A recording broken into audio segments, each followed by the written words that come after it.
Baby ডেলিভারির আগে এটাই ছিল আমার শেষবারের মতো হসপিটাল যাওয়া। আর এই 9 মাসের জার্নিটা যে তাড়াতাড়ি শেষ হয়ে যাবে সেটা সত্যিই আমি ভাবতে পারিনি।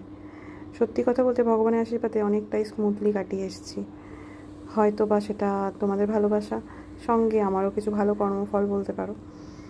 আর এই জার্নিটা যার সঙ্গে কমপ্লিট করলাম সেটা হচ্ছে আমার মা। কেন কি বনির পক্ষে পুরো রাস্তাটা যদি এখানে আমার সঙ্গে কাটাতো তাহলে বাকিটা ওর জন্য আরও ডিফিকাল্ট হয়ে যেত। তাই ওকে দূর থেকেই আমাকে সান্ত্বনা, আমাকে সাহস জোগাতে হয়েছে। আর যেগুলো বাকি ছিল, মানে এই টেস্টগুলো, সেগুলো আমি একা একাই করলাম। তো অ্যানাস্থেসিয়ার জন্য কিছু দরকার হয়, সেগুলো টেস্টের জন্য আমি গেলাম সকাল সকাল, ব্লাড টেস্ট, ইকো, ইসিজি। তবে এই একটা মুহূর্ত হয়তো আমাদের জীবনে আসে যেটা থেকে ভয়ের সঙ্গে সঙ্গে একটা ভালো লাগাও থাকে, যে সত্যিই আমি একজন নতুন কাউকে আনতে চলেছি আমাদের জীবনে।